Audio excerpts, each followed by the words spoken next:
Welcome back into the GSMC Sports Podcast as we continue to talk some NFL training camp leading up to the upcoming season. And we are going to now be diving into the situation with Ja'Marr Chase holding out of Cincinnati practices. He has not been participating in any drills for the past couple weeks, but just yesterday he took it to a new level where he did not show up to Bengals practice whatsoever. Which, this felt like a deal, especially a couple months ago. I kind of thought this was a no-brainer, especially as we were hearing all of the noise about T. Higgins and how he was requesting a trade from the Bengals, that they signed him to the franchise tag, weren't looking to sign him to a long-term deal at the likes of what Michael Pittman and others ended up getting. So he was hoping to be traded, and I was on board with the Bengals that don't need to overspend on T. Higgins at this point. He makes you better. You should want him on the team for this upcoming season, as the Bengals are one of the best teams in the AFC and in the NFL when Joe Burrow is healthy. So you want to take advantage of the window that's available to you. Keep T. Higgins, but you're going to eventually have to pay Ja'Marr Chase, and that is something that thought the Bengals were going to get on a little bit earlier, but they have not yet. Ja'Marr Chase, again, he is headed into the final season of his rookie contract. He was the 5th overall pick in the 2021 draft, so he is now going to be playing out that final season of at least the base contract. Then he does have the 5th year option that the team has already picked up. So, I mean, at this point, it feels like eventually a deal is going to be struck here. I'm curious why it is that it's taking so long. I don't know if the thought process possibly could have been to not want to stir up drama of not paying T. Higgins and then going out and paying Ja'Marr Chase. Again, I'm just sort of speculating on that perspective, but Ja'Marr is very clearly a big-time piece of what the future of the Bengals look like. Former teammate of Joe Burrow back in college at LSU. So the rapport is very clearly there. From the moment that Ja'Marr Chase showed up, it has been pretty special to watch him and Joe Burrow be able to link up with one another. Burrow had his year where he started taking off by going to his guy in Ja'Marr Chase. That has been the best season of Chase's career up to this point. So I don't know if maybe that's part of the reason for hesitation on the side of Cincinnati. But I don't know if that's really fair to even say. I mean, Chase's season in 2021 really was special. Over 1,400 receiving yards, 13 touchdowns.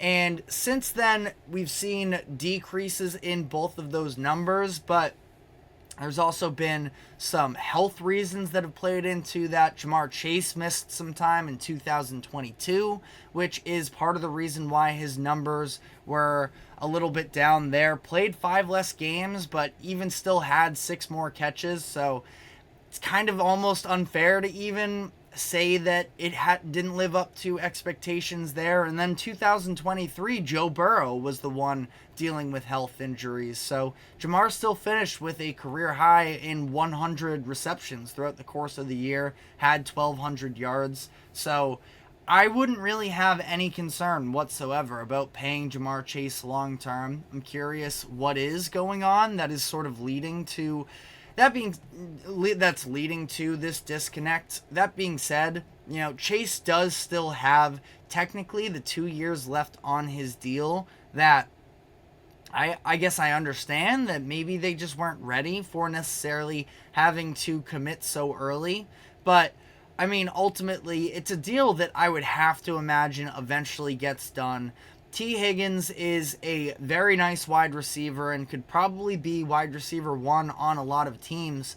But again, like I said, the reason why I wouldn't pay him if I'm Cincinnati is because I'm trying to reserve that money for Ja'Marr Chase when the time comes. And ultimately, I think it'll eventually get done, but definitely interesting how it is taking as long as it is. But when you look at the overall, financial situation of the Bengals, because they just gave Joe Burrow his contract extension last offseason that is going to make him a $50 million man, and that is over that. But, that is obviously taking up a significant part of your salary cap space. You were okay with letting Tyler Boyd walk in free agency. He ends up in Tennessee.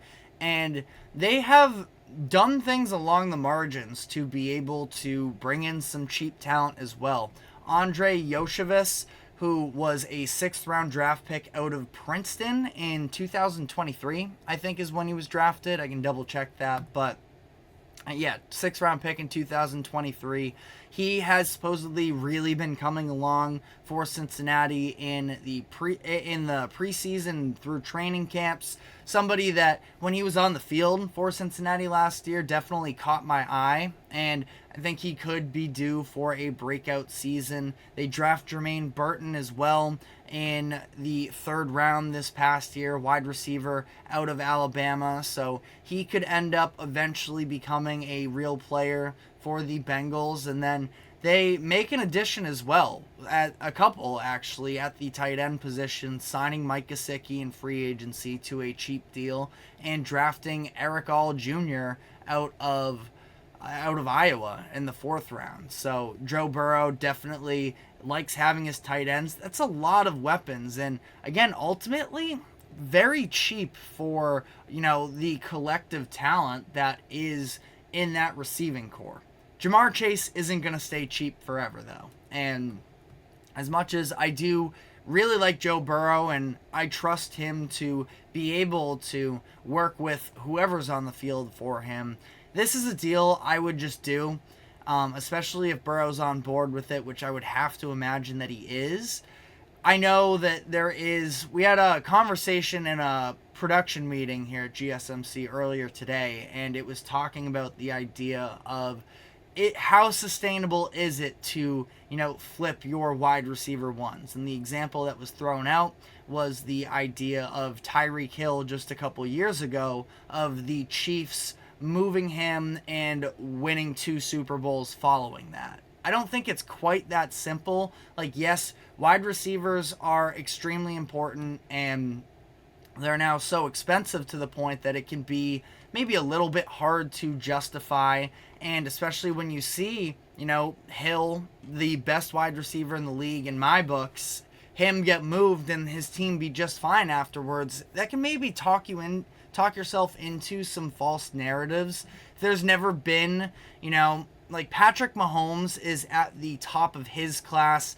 He also lost his number 1 wide receiver, but still had a top 3 tight end of all time, and Travis Kelce still available to them. And Kelce was able to put up essentially wide receiver 1 numbers. So yes, the Chiefs were a lot more able to part ways with an all-pro wide receiver. But in that same sort of time frame, we also saw the Tennessee Titans trade A.J. Brown to the Philadelphia Eagles, and during that same time period, both of those programs have headed in opposite directions, where the Titans were probably punching above their weight class anyways. Those few years there at the end of the 2010s where they were the 1 seed one season, they made the AFC Championship game, and another one of those years against the Chiefs. So I do think that, it was maybe bound to fall apart for the Titans anyways, but I mean, specifically, we saw, the loss of A.J. Brown was very impactful to the Titans, and they really, in these past few years, have been unable to replace that level of production. And they just spent a ton of money on Calvin Ridley, who is Calvin Ridley's a good player. He's not A.J. Brown. And they just paid him a boatload of money this offseason to try and bring him in and get at least, some of that same production that they could have already had if they had decided not to trade A.J. Brown. So, tying this back to the Bengals, you do feel like Joe Burrow is a good enough quarterback that he would be able to have success with a variety of different wide receivers, and maybe you don't have to pay the big money for that true number one.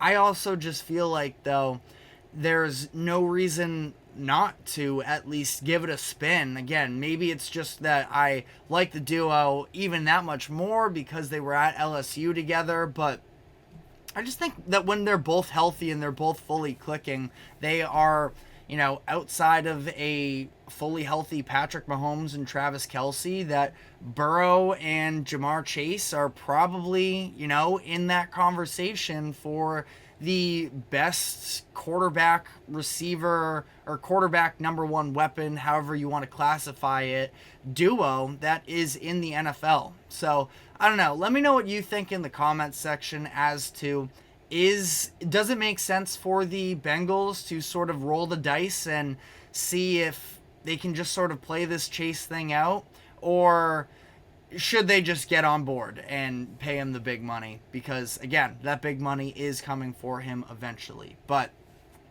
let me know in the comment section what you think. We are now going to be taking our final break of the show, and when we come back on the other side, so we're continuing to preview the upcoming season some for college football. I want to go through each of the top 10 teams in the AP preseason polls and point out the number one game or number one stretch of games for each of those top 10 teams where they are going to have to prove themselves. So stick with us, and we will be right back after this quick break.